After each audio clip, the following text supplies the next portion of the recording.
Join us Max Ferris and Lenore Hawkins. Lenore, what do you think? Oh, we're definitely still in the storm. Anybody who thinks that we're not, I think, is only reading the headlines. Yes, the U.S. economy is strengthening a little bit, but if you look underneath the headlines, the recent unemployment report wasn't quite as good as it looks on first glance.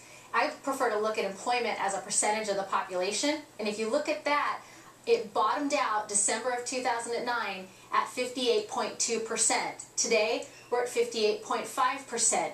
So from the trough to today, we've only improved 0.3%. And then if you look at household income levels, household income is still falling. In 2000, January of 2000, average household income was about $56,000. Adjusted for inflation today, it's only just under $51,000. That's a 9% drop in the past 12 years. Jonas, what do you make of that argument? I think that once the economy picks up, the whole rationale for owning gold starts to crumble apart. If the stock market can break through its old highs, if it looks like we're going to have an increasing economy where rates will eventually go up and there's a penalty to own no-yield gold, eventually people are going to feel they don't need this insurance in their portfolio. Only the gold bugs will still hold it, and that's not enough to support over $1,000 gold if it's just the gold bugs owning it, and it'll eventually tank like it does through most of strong growth periods in America where there's no paranoid need for it. And I think that's waning now. I've been wrong on this for years and years and years, but I got to say, I think commodities can do well if the global economy is strong, but I don't think gold can do well if the economy gets really great. Jonathan? Yeah.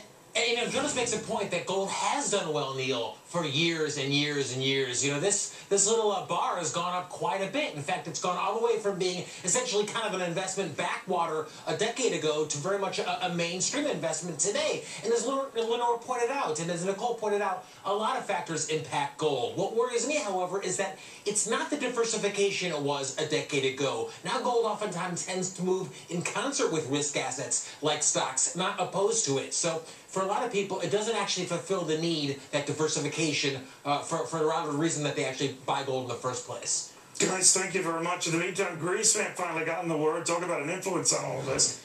It's got to get cutting or the world will stop paying.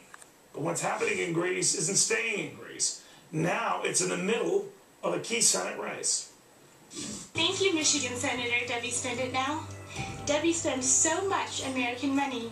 You borrow more and more from us. The Fox Business Network's 2012